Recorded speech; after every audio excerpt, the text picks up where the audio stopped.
کیا ہے اور عرفان الہی کیا ہے، تصوف کے علماء نے، مشائخ نے مختلف الفاظ میں اس کی تعریف بیان کی ہے، اور کوئی بھی تعریف جو تصوف پر بیان کی جاتی ہے وہ حتمی نہیں ہے۔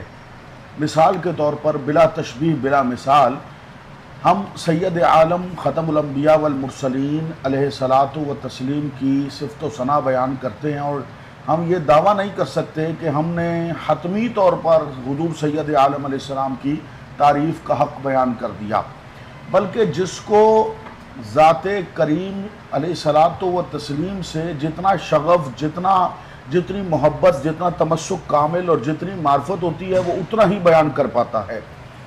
در حقیقت شان کریم علیہ الصلاۃ والتسلیم اس سے بھی کہیں آگے ہے۔ اسی طرح تصوف کی جو ہم تعریف بیان کرتے ہیں وہ فائنل نہیں ہے، جتنا ہم نے سمجھا ہوتا ہے اتنا ہم بیان کر دیتے ہیں۔ اب مجھے جتنی سمجھ آئی اتنا میں بیان کر دوں گا، مجھ سے کہیں زیادہ حضرت خواجہ جلوہ فرما ہے، آپ کو سمجھ آئی، آپ نے ارشاد فرما دیا۔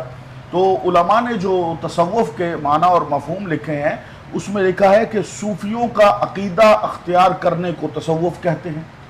ایک معنی یہ لکھا کہ علم معرفت کے حصول کو، جو عرفان الہی سے ابھی آپ تعبیر فرما رہے تھے، علم معرفت کے حصول کے طریقہ کو تصوف کہتے ہیں۔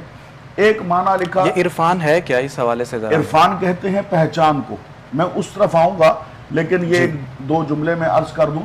اور صوفیاء کے لیے یہ تصوف صوفی سے ہے اور صوفی صوف سے ہے۔ صوف کہتے ہیں اون کو، موٹا کپڑا، تو اس کے تین معنی تو علماء نے لغت میں یہ بھی لکھے ہیں کہ اون پہننے والوں کو صوفی کہتے تھے، اور ایک معنی یہ لکھا کہ جو رہبانیت اختیار کر جاتے اور ترک دنیا کر کے اور غاروں میں